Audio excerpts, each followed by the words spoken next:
Posture. J'aimerais maintenant parler de notre position en zazen. Lorsque vous vous asseyez en lotus, le pied gauche repose sur la cuisse droite et le pied droit repose sur la cuisse gauche.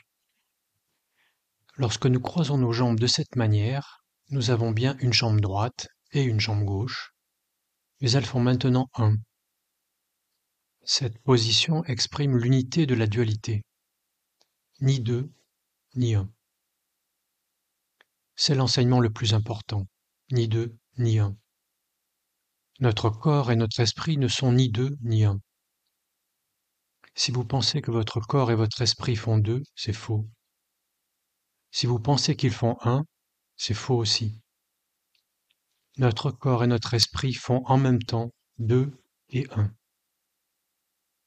Nous pensons d'habitude que si quelque chose ne fait pas un, cela fait plus qu'un. Si ce n'est pas singulier, c'est pluriel. Mais en fait, nous constatons tous les jours que notre vie n'est pas seulement plurielle, elle est aussi singulière. Chacun de nous est à la fois dépendant et indépendant. Au bout d'un certain nombre d'années, nous mourrons. Si nous pensons seulement que c'est la fin de notre vie, ce sera une compréhension erronée. Mais si d'autre part nous pensons que nous ne mourrons pas, c'est faux également. Nous mourrons et nous ne mourrons pas. Voilà la compréhension juste. Certains diront que notre esprit ou notre âme existe éternellement et que c'est seulement notre corps physique qui meurt. Mais ceci n'est pas tout à fait exact, car le corps et l'esprit finissent tous deux. Mais en même temps, il est vrai aussi qu'ils existent éternellement. Et même si nous parlons du corps et de l'esprit, ce sont en fait les deux côtés d'une seule pièce. Voilà la compréhension juste. Quand nous prenons la posture zazen, elle symbolise donc cette vérité.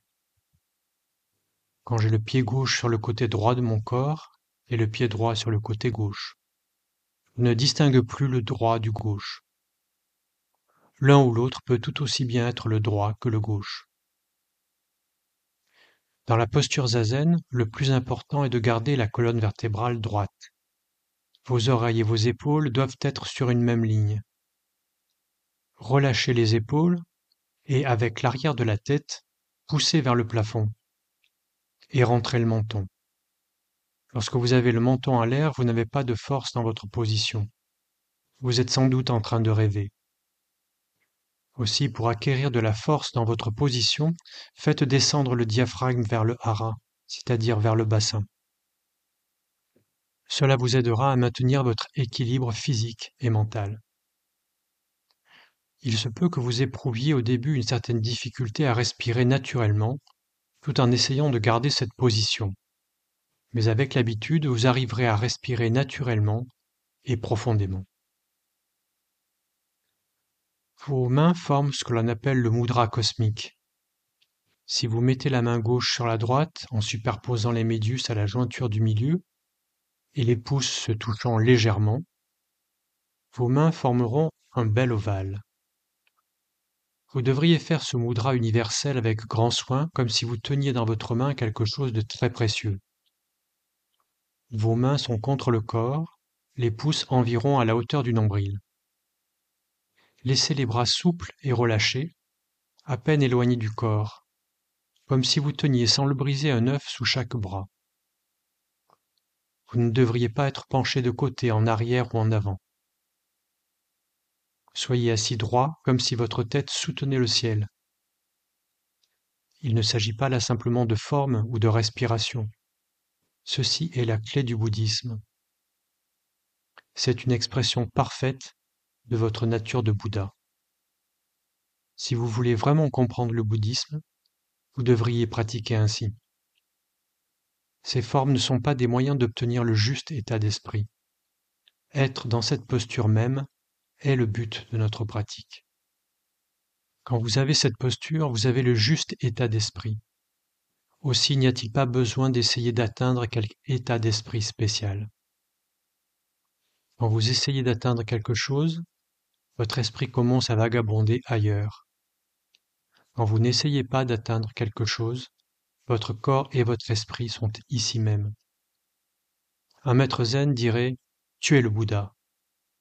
Tu es le Bouddha si le Bouddha existe ailleurs. Tu es le Bouddha parce que vous devriez retrouver votre propre nature de Bouddha. Faire quelque chose, c'est exprimer notre propre nature. Nous n'existons pas pour autre chose. Nous existons pour nous-mêmes. Tel est l'enseignement fondamental exprimé dans les formes que nous observons. Tout comme pour être assis en méditation, nous avons aussi des règles pour être debout dans le zendo. Mais le but de ces règles n'est pas d'uniformiser tout le monde, c'est de permettre à chacun d'exprimer son propre être le plus librement. Par exemple, chacun de nous a sa propre manière de se tenir debout. Notre posture debout dépend des proportions de notre corps. Lorsque vous êtes debout, l'espace entre vos talons doit être égal à la largeur de votre poing et les orteils sur la même ligne que le centre de vos seins. Comme pendant Zazen, placez votre force dans le bassin. Ici aussi, vos mains doivent exprimer votre être. Placez la main gauche, paume en dessous, contre votre poitrine, les doigts refermés sur le pouce et la paume de la main droite dessus. Le pouce gauche pointé vers le sol et les avant-bras parallèles au sol, vous avez l'impression de tenir un pilier rond, un grand pilier rond de temple. Vous ne pouvez donc pas être voûté ou penché de côté. Le plus important est de posséder votre propre corps. Si vous êtes voûté, vous vous perdrez. Votre esprit vagabondera ailleurs, vous ne serez pas dans votre corps. Ce n'est pas ainsi. Nous devons exister ici même, maintenant même, c'est la clé.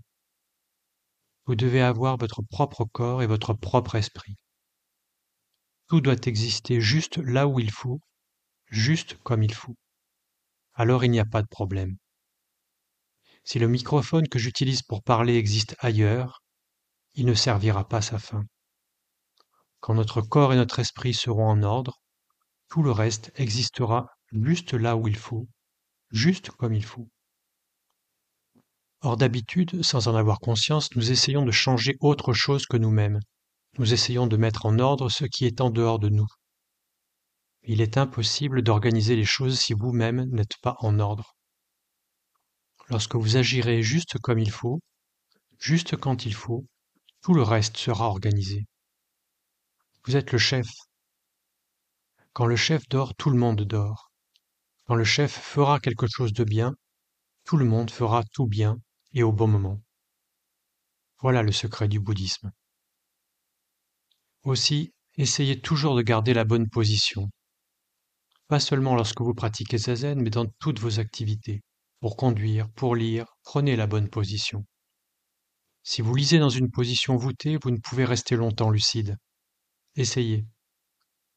Vous découvrirez combien il est important de garder la bonne position. Voilà le véritable enseignement.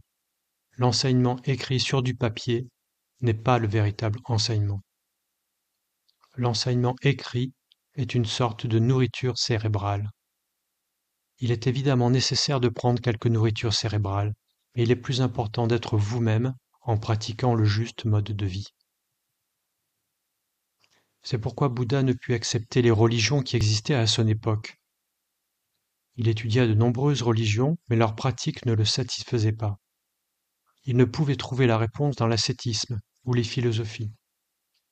Il ne s'intéressait pas à quelque existence métaphysique, mais à son propre corps et à son propre esprit, ici et maintenant. Et quand il s'est trouvé lui-même, il a trouvé que tout ce qui existe a la nature de Bouddha. C'était cela son illumination. L'illumination n'est pas une certaine sorte d'agréable sensation ou un état d'esprit particulier. L'état d'esprit qui existe quand vous êtes assis dans la bonne position est lui-même illumination. Si l'état d'esprit que vous avez pendant Zazen ne suffit pas à vous satisfaire, c'est que votre esprit vagabonde encore.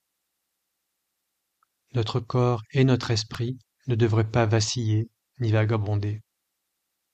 Dans cette position, nul besoin de parler du juste état d'esprit. Vous l'avez déjà. Cela est la conclusion du bouddhisme.